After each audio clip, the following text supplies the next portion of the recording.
Hola, bon dia, soc Robert Catalín i avui parlaré sobre el meu punt de vista de la pel·lícula de La font de la vida. Bé, doncs jo principalment veig que, com que la pel·lícula es divideix com en dues parts, en la vida de Tommy i la vida de Izzy. Bé, eh, la principal cosa que veig és que Tommy vol curar el tumor que té Izzy per que no es mori i Izzy diu que es pot crear vida a partir de la mort.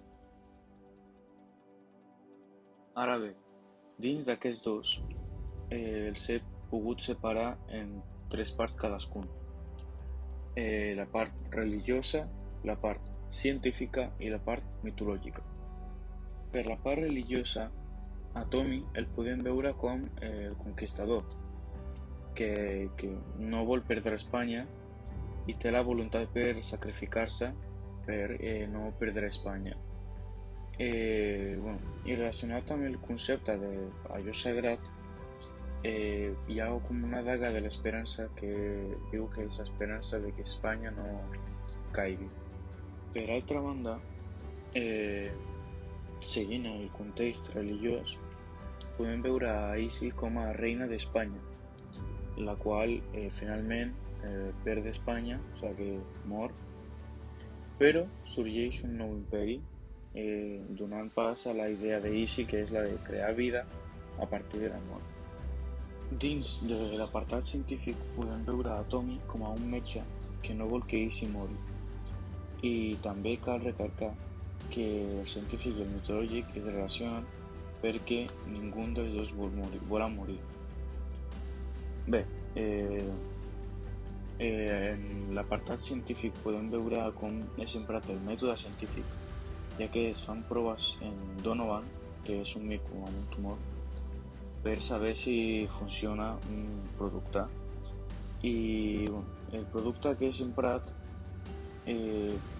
va ser emprat gràcies a una inspiració de Tommy, relacionat amb el concepte de fe, el qual va mirar cap al sostre i va veure com una forma i el va inspirar a utilitzar un producte.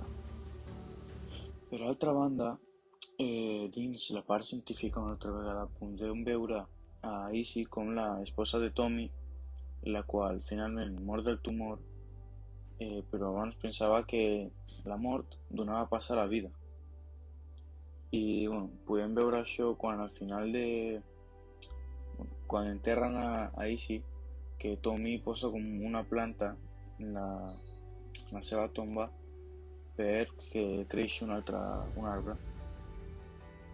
Per últim, dins l'apartat mitològic podem veure a Tommy com a una figura ancestral, podria ser, la qual està a Xibalba, que és una nebulosa daurada on està l'arbre de la vida, i tal qual vol el Tommy científic que Izzy no mori, aquest vol que l'arbre no mori i no vol morir tampoc.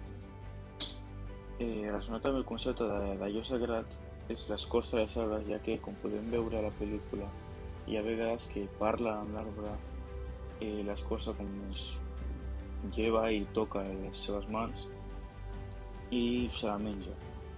Però una diferència entre científic i mitològic és que el Tommy mitològic al final ascendeix i accepta morir.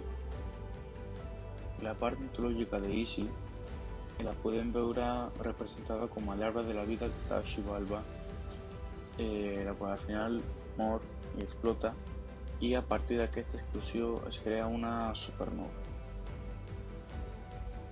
Bé, doncs aquesta ha sigut la meva reflexió sobre la pel·lícula. Espero